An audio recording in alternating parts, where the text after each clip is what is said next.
Hi guys, it's Aubrey here, and I wanted to let you guys know today I'm going in for my endoscopy. They're gonna scope down my throat, take a look at my stomach. So actually I was just watching a video from Carrie Ella VSG, and it's her second video, and she had no makeup on. She said, I know it's a little early in our relationship to be showing up with no makeup on, and that just cracked me up because the videos that I've watched, usually the person's just done up to the nines the first few videos, and then as time marches on, you know, every once in a while they'll come on with no makeup on, hair wet and all that. And here I am. So I just didn't want to get all fancy to go in for that. They're gonna put me under, and they said no fragrances, all that, so wear something comfortable. So I just wanted to do a quick video before I went in for that. So that's coming up pretty soon.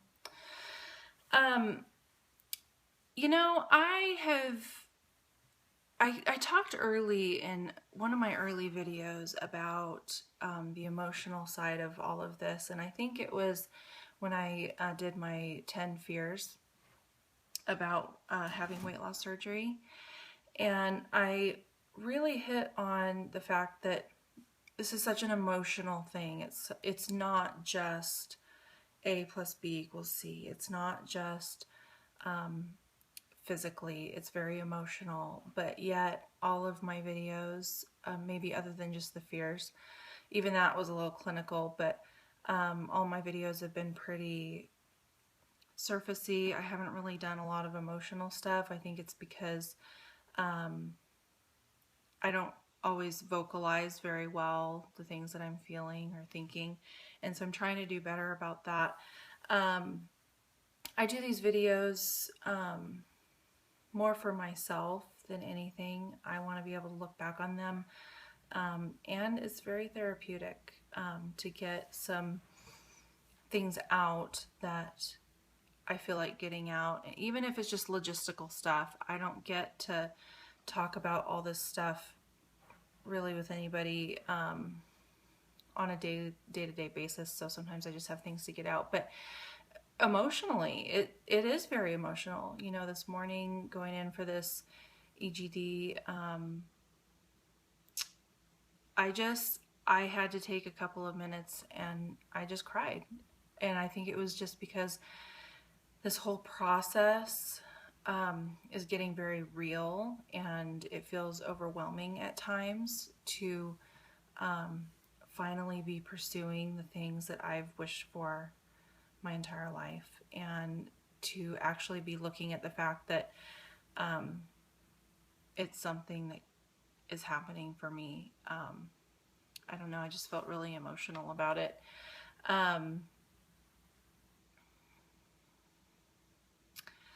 I have a friend that I follow on YouTube. Her name is Sarah Nerdinoregon, and if you haven't followed her yet, you should probably go over there and check her out. She is awesome.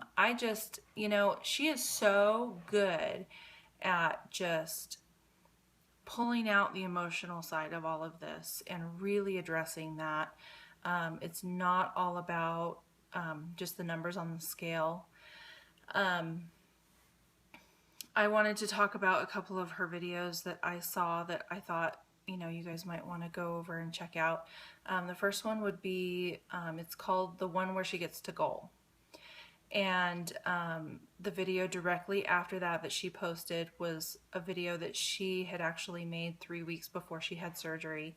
And it was a video to herself that she said she would watch when she gets to goal. And both of those, man, they just, every single thing that she said just spoke to my experience and how I'm feeling. She talked about how goal isn't necessarily a number on the scale, it's a feeling. You know, achieving those things that you felt were missing from your life previous to surgery. to actually achieve those things, that's when you hit your goal, not when you see a certain number on the scale. Because if you see that number on the scale and you're still miserable, you haven't achieved your goal at all. So, but one of the things that she talked about in her video to herself was, she called it leading with her shame. And leading with your shame is just the fact that, you know, everybody's got struggles. Everybody has shame over one thing or another. Everybody has things that, you know, you're not immediately going to put right out on the table the second you meet someone. But when you're overweight, that's exactly what you have to do, is the second you meet someone, you show people just a little bit of your private pain. And I've always said that that's one of the things I dislike the most about my weight, is it's probably the first thing people notice about me when I meet someone for the first time. And it makes me feel very self-conscious. But why would it make me feel self-conscious? It would make me feel self-conscious because they can see that there's something wrong there. And, you know, if you have something else in your life going on that's that is not shown physically, outwardly, you can choose to keep that to yourself until you feel comfortable with the person. But as an obese person, you are forever obligated to kind of be the one to show your hand first. And that is really one of the things that is hardest for me right now. I feel like, you know, going through this 6-month supervised diet, you know, as I said in my last video, I got to that point where I was at the end of myself and I couldn't take it anymore. And then now here I am walking around for 6 months afterwards,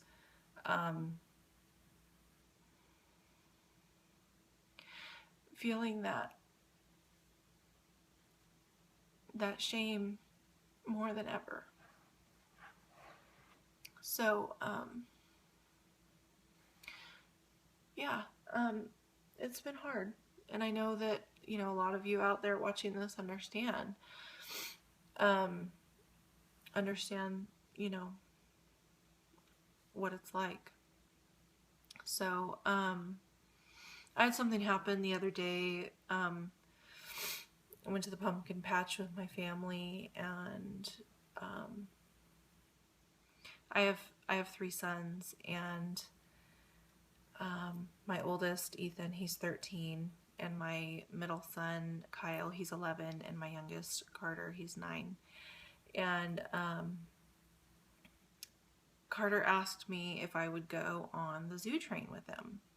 And basically what it was is just a tractor pulling little carts, and each cart was dressed up like a certain animal and painted or whatever, plywood.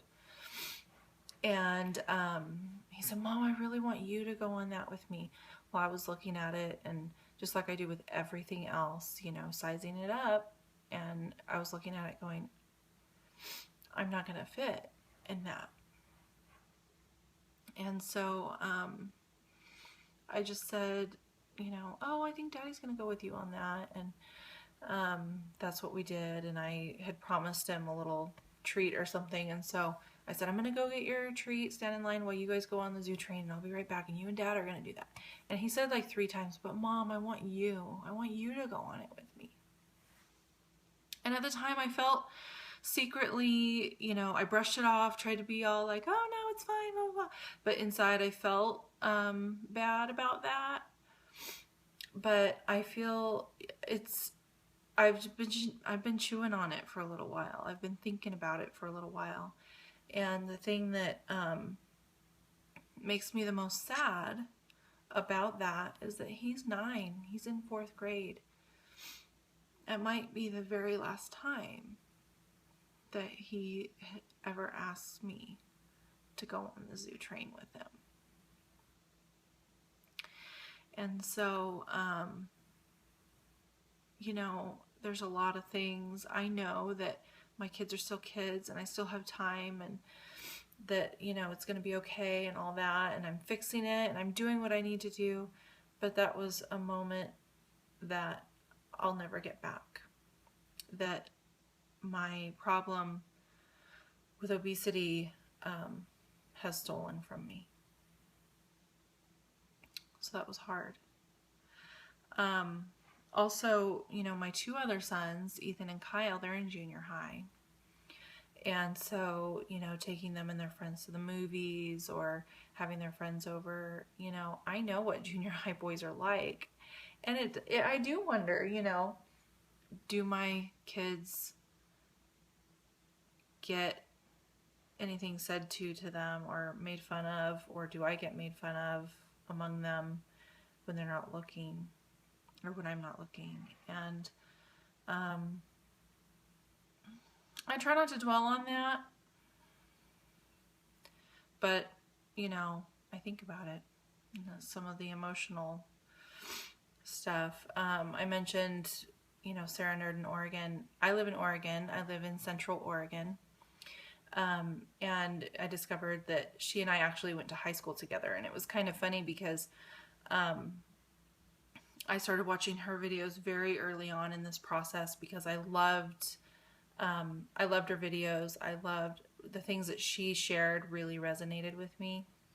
And so I jumped on Facebook, and because she said, you know, you can find me on Facebook. So I went on there, and she said, her thing said hometown Canby, Oregon. And that's my hometown. And so I messaged her, and we were talking, and figured out that we went to the same high school at the same time. But I didn't know her, and she didn't know me.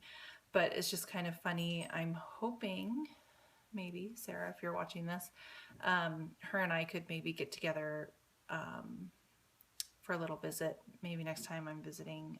My dad still lives there, so. But she has really challenged me. Her videos, maybe I can do this someday for someone else, but her videos personally challenge me, almost every one I watch, because she has really taken the time to do the work, not just looking at her weight, you know, on the scale and measuring it, you know, pound by pound, but to do the work emotionally and to acknowledge that that's what really got us here in this place in the first place, I think is huge. One of the things that I talked about with the therapist last time I met with her, one of the things that I brought up that just really, I had a very emotional, I just planned on saying something and then I got very emotional, was talking about selfishness. This process feels very selfish. There are expenses that come with it. There are, it's a time commitment. I've probably been in 2.5 months, I've probably been on no less than 12 doctor's appointments. Between the dietitian and the therapist and pre-op with my PCP and meeting with the surgeon, and then I've got this foot problem that I've mentioned before that I'm trying to get taken care of. Right now I'm just hobbling around everywhere and I can't walk long distances, and I just feel like such a burden right now because I can't get around the way that I want to, and I'm taking this time away from my family to go see the doctor all the time. And, you know, the therapist mentioned to me that there is a huge difference between selfishness and self-focus or self-care. And to care for yourself is not selfish because, and I know we have all heard this, but we need to care for ourselves in order to be there for our family. But that's not how it feels when, you know, your kids are home alone because your husband has to work and you have a doctor's appointment. It feels selfish. And that's not how it feels when your kid wants to go do something, but you can't take them because you have another commitment that has to do with this surgery. And or maybe, you know, your husband's cooking dinner and managing homework and the kids and everything because I'm going to support group. You know, it feels right now, it feels very selfish. Because my kids are not, and my family, my husband and my kids are not yet reaping the benefits of me making these choices. And I know that it will come, and I'm putting my faith in that. I'm putting my faith and my, I'm investing in that now so that I can reap that later and have my family, they will have me longer and I'll be able to do things with them. I won't have to turn down, you know, like that's when it kind of occurred to me about the zoo train thing last night. My son came out to me and said, "Mom, can I sit in your lap?" And my foot was hurting. I was icing it and I almost said no. And I had that thought, you know, what if this is the last time he ever asks to sit in your lap? So I'm so excited for this process. I'm so excited to get on with it, but that's my main thought right now is come on, let's get on with it because I want to start giving those things to my family that I just can't give right now. Just can't. I don't have it to give. And that's where the self-care comes in versus the selfishness. So, anyway, I'm gonna let you guys go. Me and my 17-minute videos. I don't know. I'm trying, but I did want to mention that I am on Facebook. This program that I use to do my videos doesn't allow me to drop in pictures. And so otherwise I would drop in, like I have a body shot and just let you guys know like where I'm starting from. And I post pictures every once in a while on there. But so I am on Facebook. It's under VSG Bree, B-R-E-Y. And I started out as VSG Aubrey, but my name's just too unique. It was popping up, like it popped up on my husband's People You May Know. And right now, I'm just not ready to share this with everybody. So I changed it to VSG Bree, and my profile picture is a pink rose. So if you want to go on there and friend me, that would be awesome.